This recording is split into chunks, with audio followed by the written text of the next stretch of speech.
Hi, everyone. Hope everyone's doing well. This is Ren from Spirits of Fashion. Today on Style and Stories, I'm going to be discussing sort of a follow-up to the last episode, which was about Regency and Empire eras. So this is continuing from that so that you can see how the fashion transitions from one period to the next. The Romantic period is based on a change in sort of what they were looking at in the art scene. I'll be talking about that in a second, but it's changing the way people are dressing, and they're sort of going back to even more of a historic point of view. So we're going to be looking at these 3 decades. Okay, as I mentioned, this was actually named after this movement in arts and in literature. And so what was stressed here is rather than rational thought, it was more about emotion, and how people were feeling. Victor Hugo, who is pictured here, he was a writer, he was a romantic writer, poet. He wrote essays, all kinds of different things, and he was one of the top people who really influenced dress and influenced style and lifestyle as well. So we can thank Victor Hugo, among others, for helping us in this particular journey.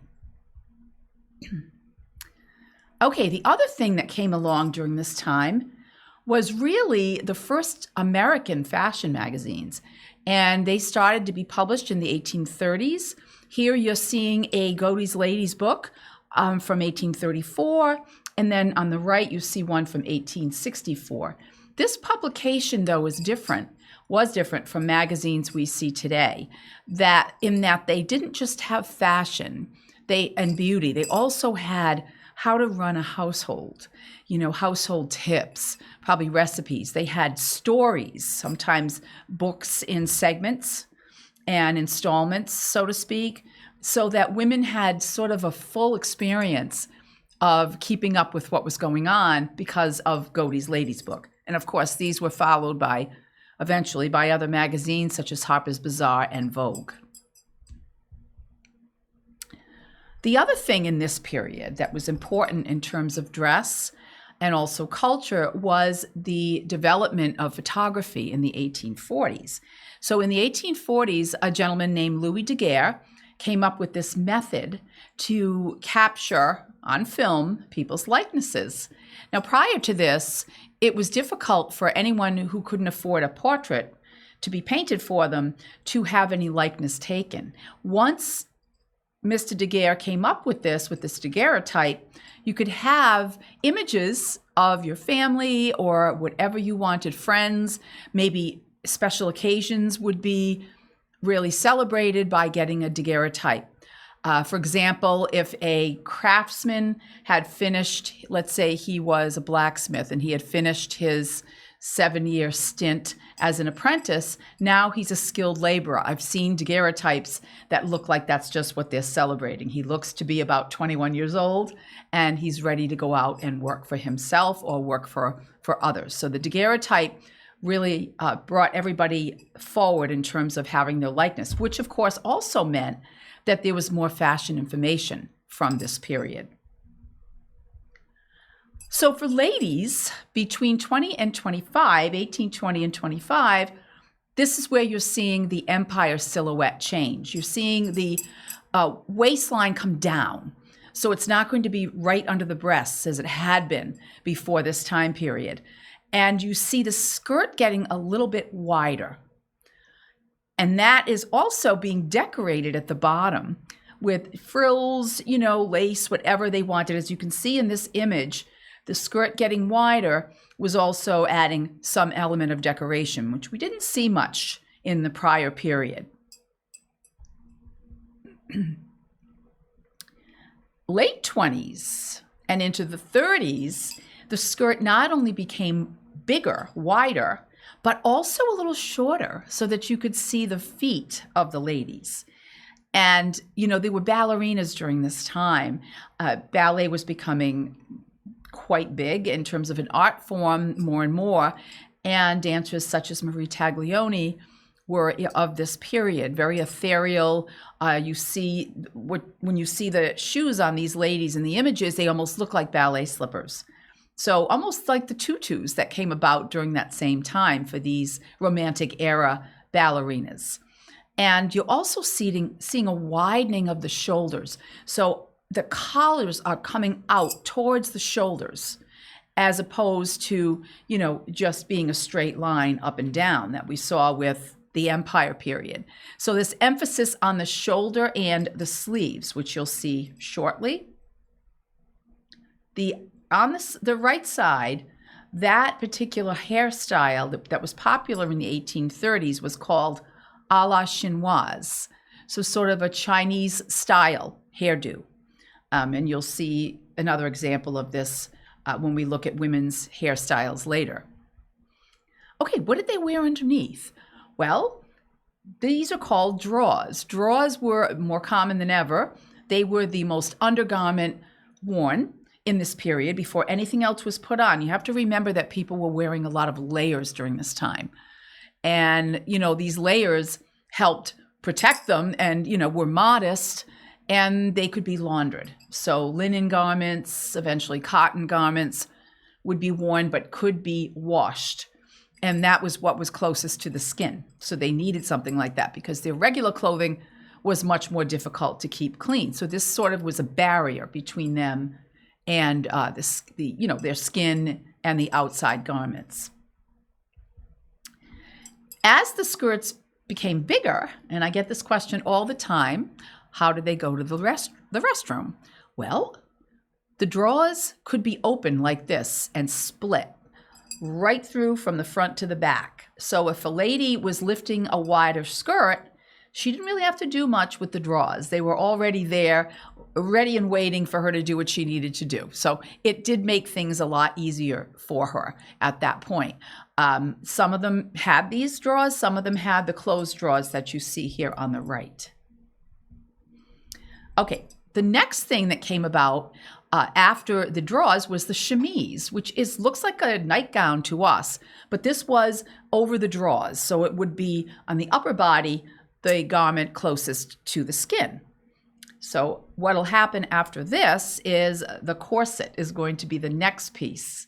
And again, you're getting protection from the chemise. The corset's being protected so it won't get soiled. It'll have that layer right underneath it, and there'll be one above it or over it as well. Here's your corset.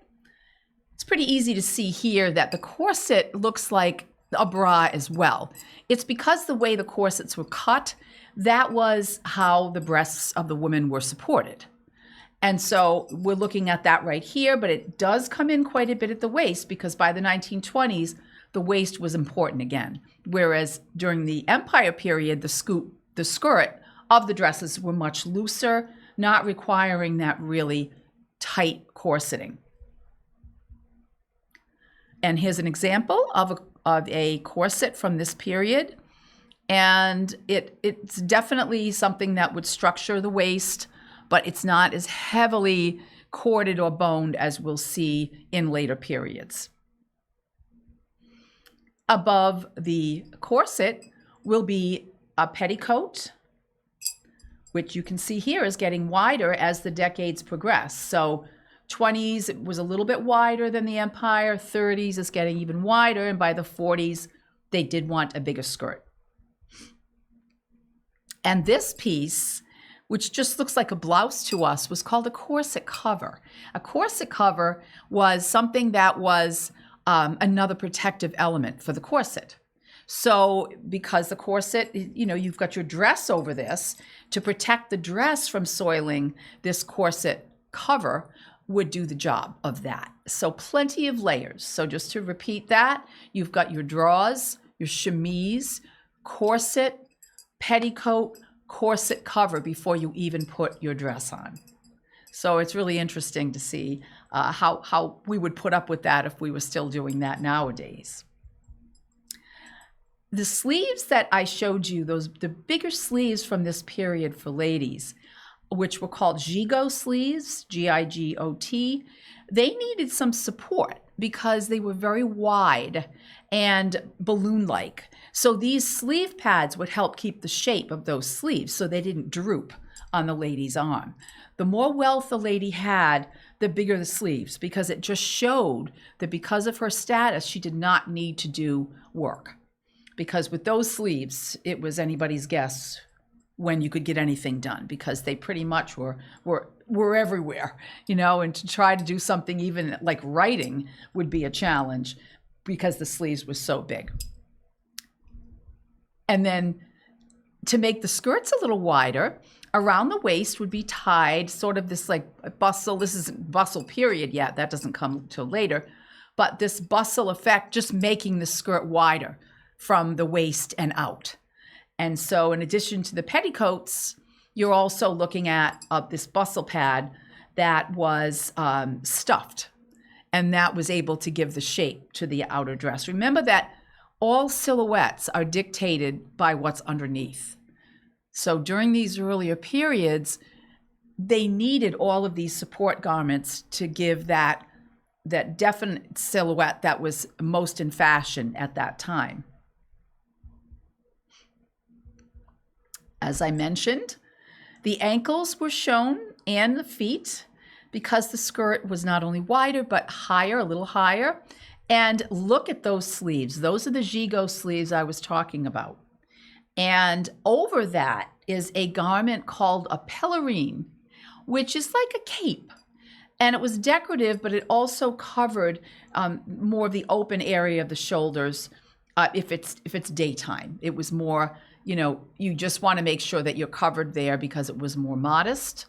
And I love the way the ends of it in the front were tucked into the belt. It gives a very nice, neat appearance for the lady. And if you watch the last version doing, you know, when I was talking about the Empire period, you'll remember the pelisse. The pelisse was the long, straight outer coat, which also had the Empire waist. So what's cool about that is they kept the name, but now it needs to be a bigger skirt on the pelisse to be able to accommodate the fuller dress underneath. So that's what we're seeing here. That's still the name of the outdoor coat. And you can see too, here the bonnets are different. We'll see those later, the different hairstyles and different bonnets that were worn. But they tended to be very decorated with, you know, flowers and probably lace and all manner of, whether it's artificial, most likely artificial flowers. So, and they changed shape. The last Empire period that I talked about was all about the poke bonnet, which was much longer in the front.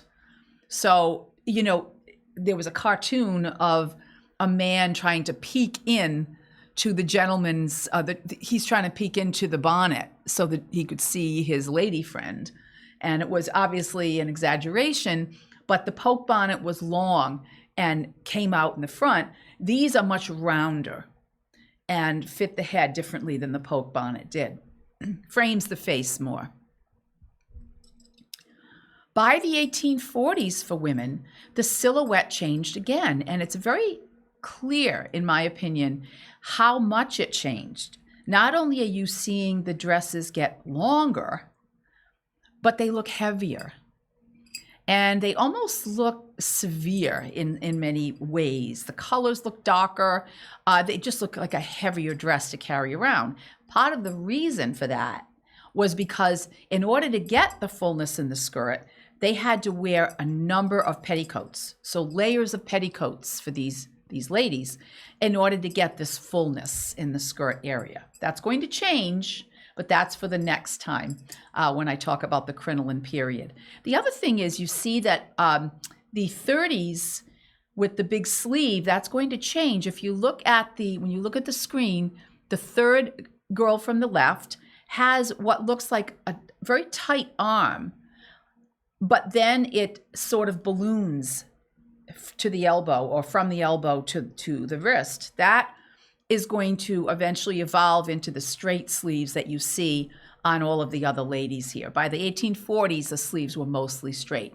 So the one that I just talked about with the flat upper arm, but then the balloon-like lower arm, that's going to be the vestige of that big gigot sleeve that we saw.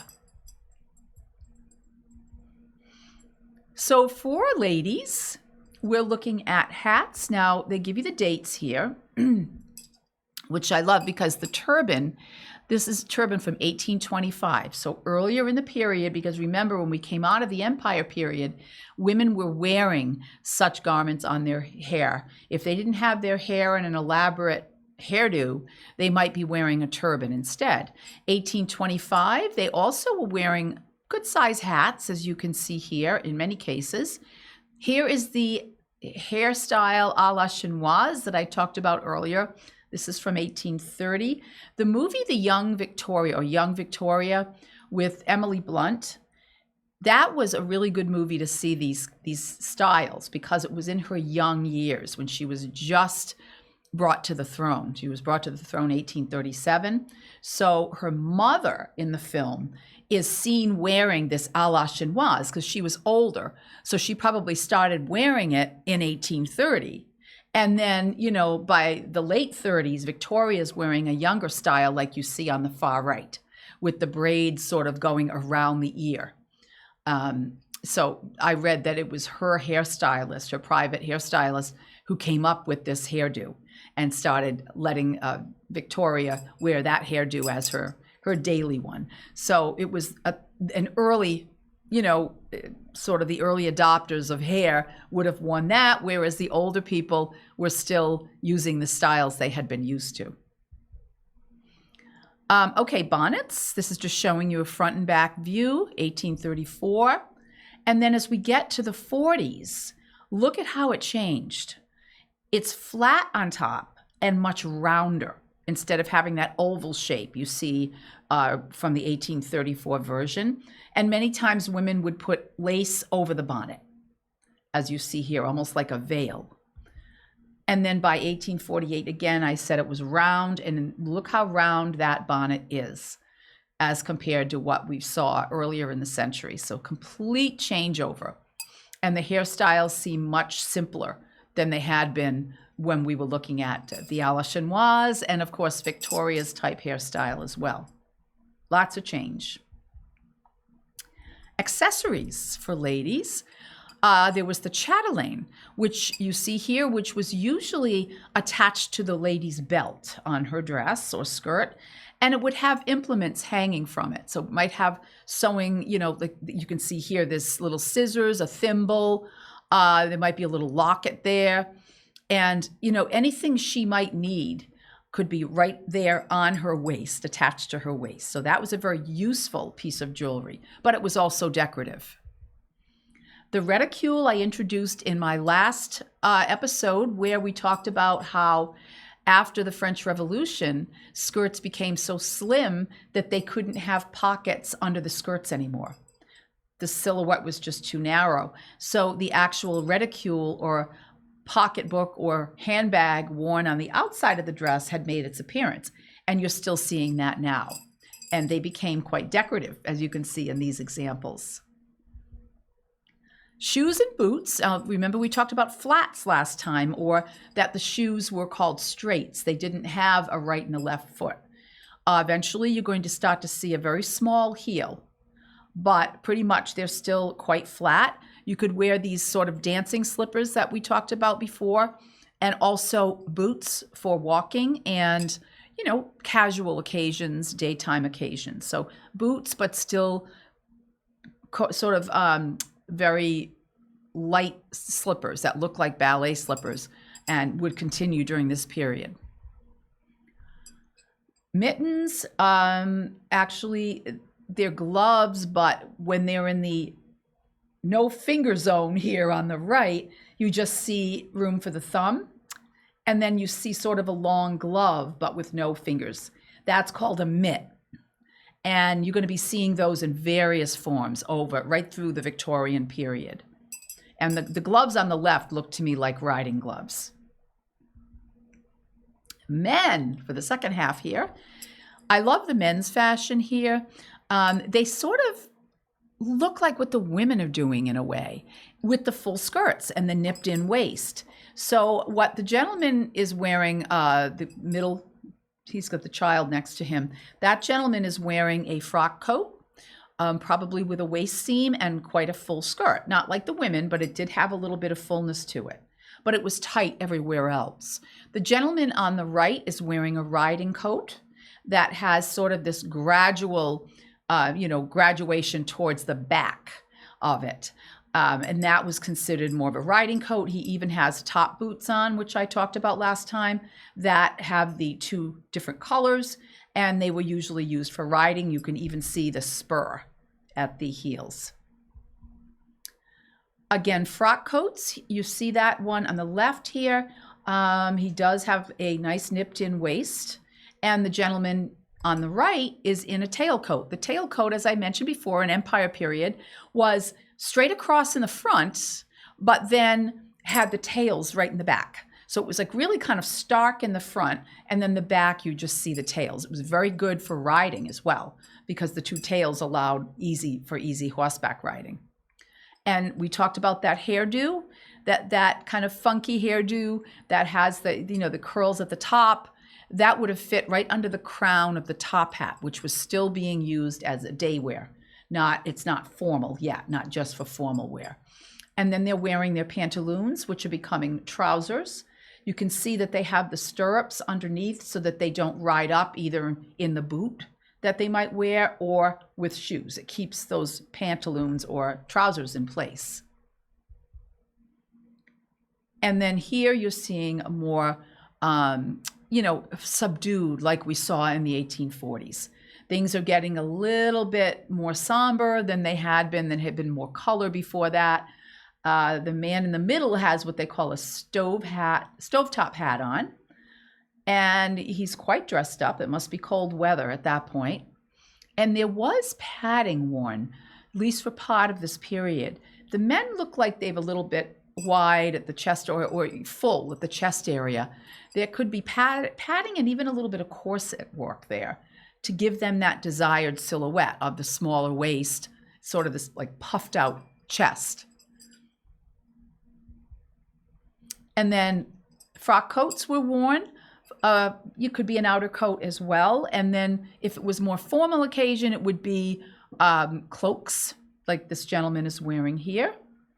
And of course, you can see his waistcoat beneath the cloak as his outerwear there. The cloak's the outerwear, but he's wearing sort of his half dress underneath that. If you look at the first photo or image, I should say, you see the puffed out chests of some of the men. That started to die out, I think, in the 1840s, but the older men would probably keep that going. So you're seeing this sort of puffed chest in the front, and then you see some of the slim waists of the men as well. Here's your top hat, which we know that they wore. And then cravats. We talked about the stock last time and how it was wrapped around the neck. It was a piece of cloth and then tied in different ways, depending on what their look was that they wanted. And here now they're starting to be called cravats more than stocks. And they could be made of, a lot of times they were black, but sometimes they could be other colors as well. Just tied around the neck, a simple bow in this case. So that is the slideshow. I'm keeping it short this time because the next time I'm here, I'm going to be doing what I did last time. After I did the Empire period, I talked about how to style yourself in some of these fashions from each period, but on a budget.